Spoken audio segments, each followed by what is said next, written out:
see it in the proposed budget. They might have just already decided it, because there's a lot this year. Well, let's go there. Got the secretary first. Administrative assistant.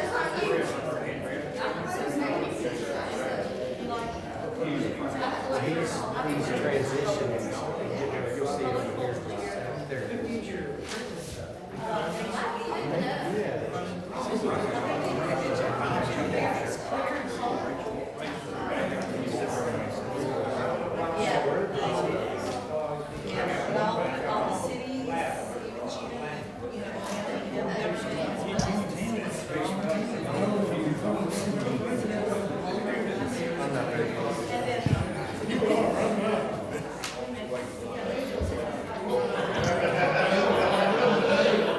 We're going, so we're good to take off whenever you're ready.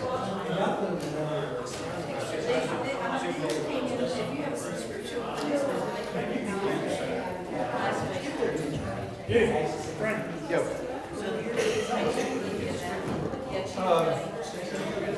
Need to go down. Anything about this proposal go around the narrative? You heard nothing. I rang yesterday.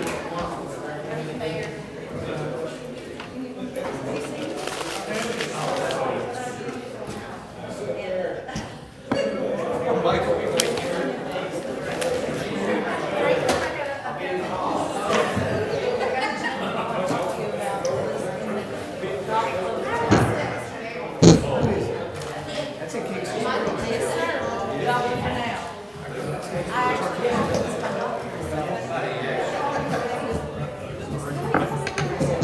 Grab two.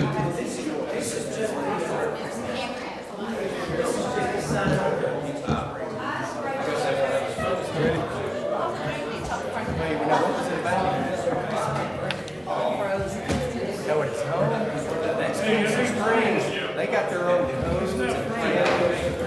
Send it to Sharon.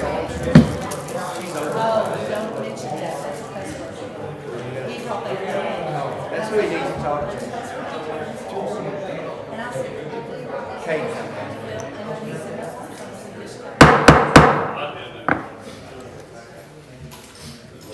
I'd like to welcome everybody tonight to the April 14, 2025 Cheatham County Commission Workshop. I'll open up the public forum. As I call you up, you'll have 3 minutes to speak to the commission. I'm going to have a timer up here for you. Just keep an eye on it. When it gets into the red, you'll have 1 minute left. First up tonight, Mr. Terry Lowe.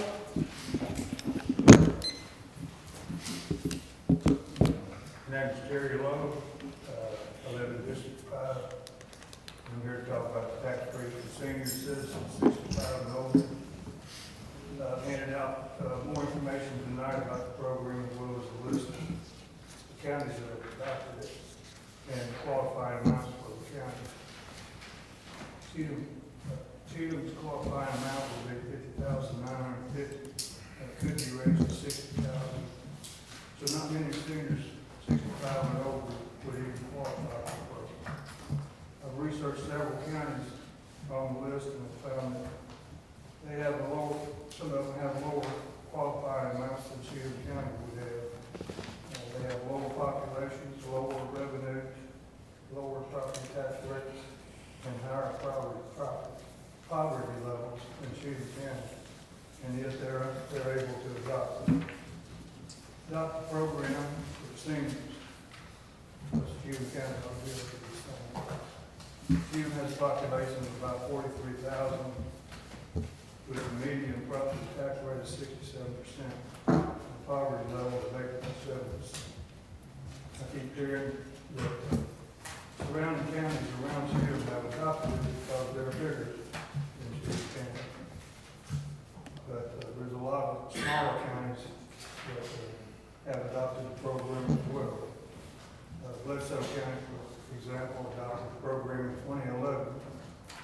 Their qualifying amount is $37,530, with a population of just 15,000.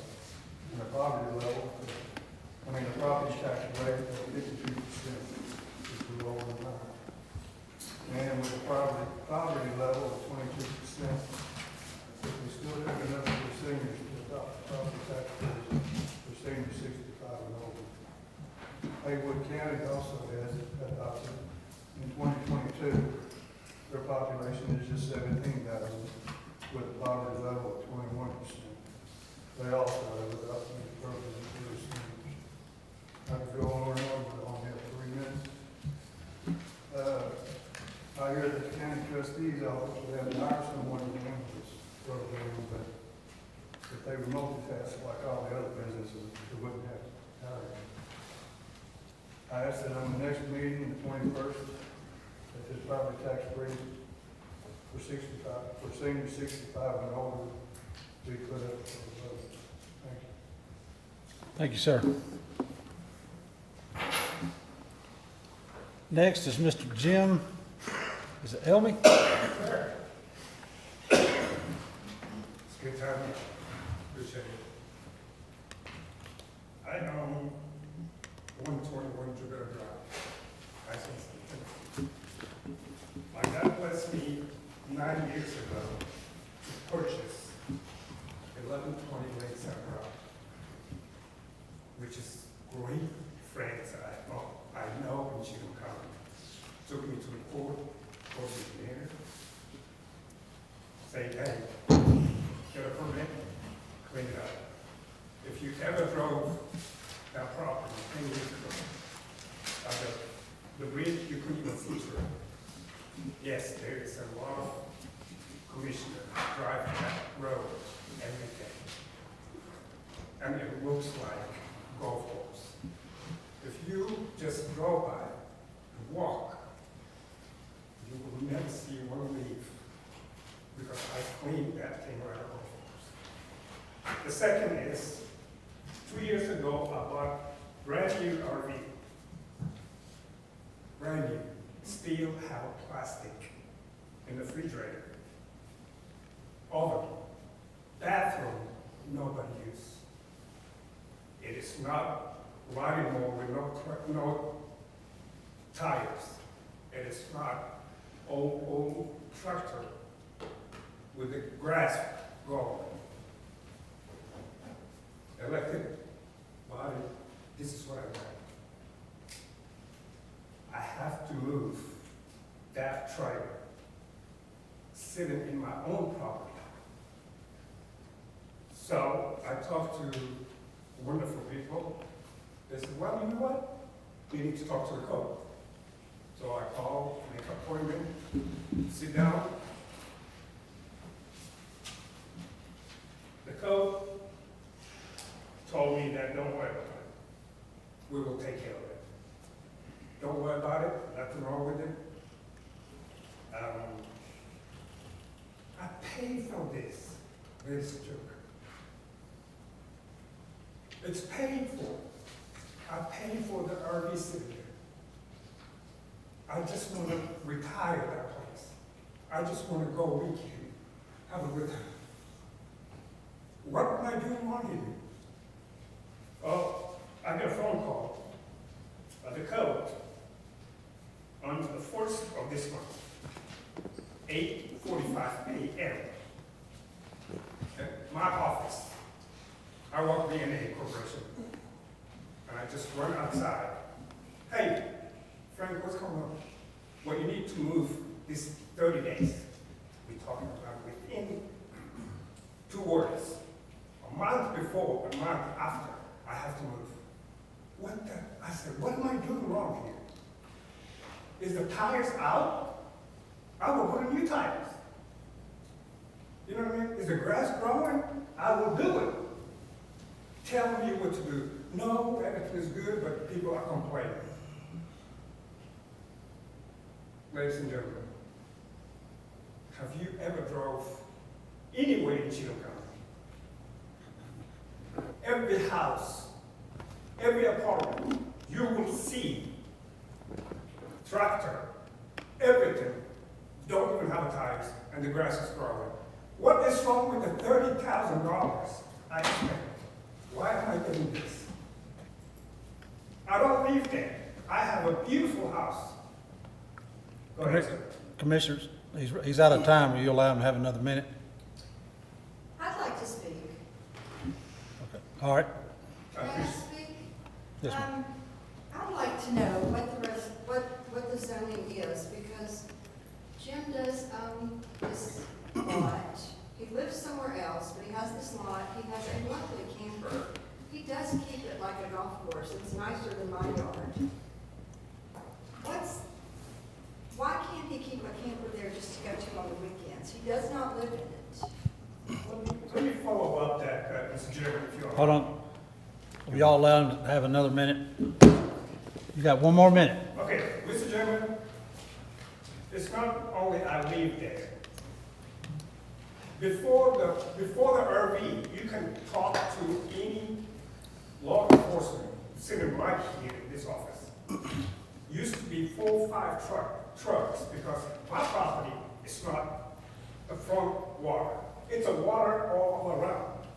I used to have 3, 4, 5. When I go to work, go home, change clothes, just drove by, making sure if something, go wrong, clean it up. Every day I used to have 3 cars sitting there fishing, you know what I mean? Nothing. I have to call. When I put that trailer there, I don't see nobody. So, am I doing something wrong? I love this city. I love this county. I pay my bills on time, like y'all do. Come on, let's be honest here. When you pass my property, there is a bus sitting there. When it was flooded, it's still sitting there. Come on, let's be honest. If somebody, the county government, somebody behind wanted that property, it's not for sale. It's not for sale. It's my retirement. Let's get together, please. I have to work. I have to make a living. I don't mind coming chit-chat with you, but come on. In an ag zoning would be a single-family home or a mobile home, but not a campsite or not a camper. You have a mobile home. Well, as a home, yeah, to live there is a principal structure. And we've had this on numerous lots where we've had to enforce that code. And I explained that to Jim, I think every time we talked about it. It's the zoning. The zoning doesn't allow that use as a principal use. What zoning would? Well, you'd have to, as a conditional use, you could apply for, make application to the Board of Zoning Appeals for a campsite. Or if you've got a home there, it may be incidental to the principal use. And I think I explained all that from what I remember. So that's the violation. You've got basically a camper and a campsite as the principal use. Now, I'm just grasping here. Yeah.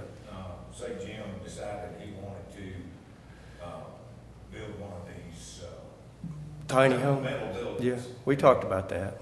Metal building and enclose it with concrete pad in it, pack the camper in it. Mhm. No problem. Oh, you mean like a carport? No, not a carport, an enclosed structure. A home. A garage.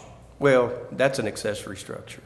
That's not a principal structure. Okay, would that be within the code if you wanted to do something like that? Not unless he's got 15 acres or more. But under ag, I know we've been through this before with ag. So ag doesn't allow you to, I mean, you can't just set up a camper and use it, it violates the zoning. I understand living full-time, but I don't understand not being able to use your property. Well, if the camper, if he put wheels on this machine, to where he can. Oh, it's got move it out, wheels, It yeah, has wheels. yeah, So he can pull up there and move it out anytime he wants to. he could. So basically, he's got his piece of property right there that he's storing his camper on, and we're telling him he can't do that. Well, he's using it basically, maybe not as a permanent structure, but for him, I mean, anybody could, but that's not really the point whether, how often you're living in it. It's just having a campsite like that violates the zoning. How often would he have to move it out? Well, nobody's determined that, it's like, Of course, the zoning was in place in 2010, but after the 2010 floods, there was a lot of meetings that took place. If you remember Sycamore Rec, I do. a lot of, people who couldn't live anywhere else because they couldn't afford it got ran yeah. out of their homes. Well, a lot of the residents, instead of rebuilding, wanted to just set up campsites and campers. And after that round of meetings, the determination was just enforce the zoning. The county didn't allow it.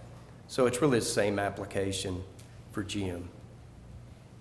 But if we determined that he needed to pull it out once a month and drive down the road and come back, Well, we talked about, you know, I mean, if he's there on the weekends and he pulls in there and it's attached to his vehicle and he uses it and then he leaves and goes back home, he was looking at maybe trying to find an area at his permanent home to park it, but I think he said he didn't have that, he couldn't do that.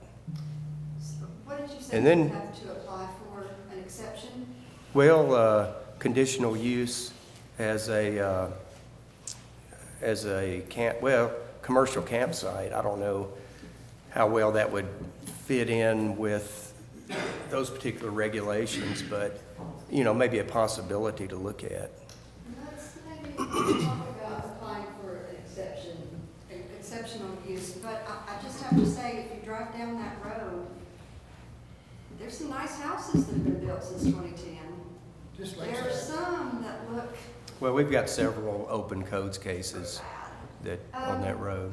But I would say we got other places in the county, we got people living in camper trailers. We do, we got, I mean, if you look at That your. I'd way rather address, and I had something where it's just set up in there. Well, yeah, I mean, and there's some pending, there's cases in court right now, somebody living in a camper, but are you gonna just, you can't really pick and choose just on an We opinion. better be going after everybody here that's doing it then. We are. I haven't seen it, but I believe this, John. You have. Oh, it's nice, it's not a matter of That right down the maintenance. road from him is still a bus that's been sitting there since 2010, and we're on to him.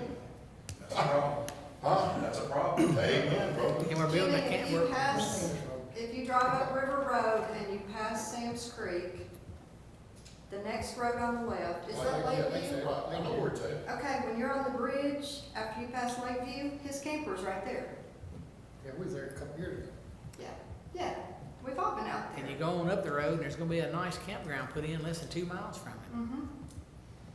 Well, I feel like there are other places we should be going after rather than someone who is, What would he have to do? What would he have to do to call, if he built a porch on it, would that be considered if he just went out there and built him a 10-by-10 porch on that thing, would that be considered a permanent structure? No. It wouldn't be a single-family home or a mobile home.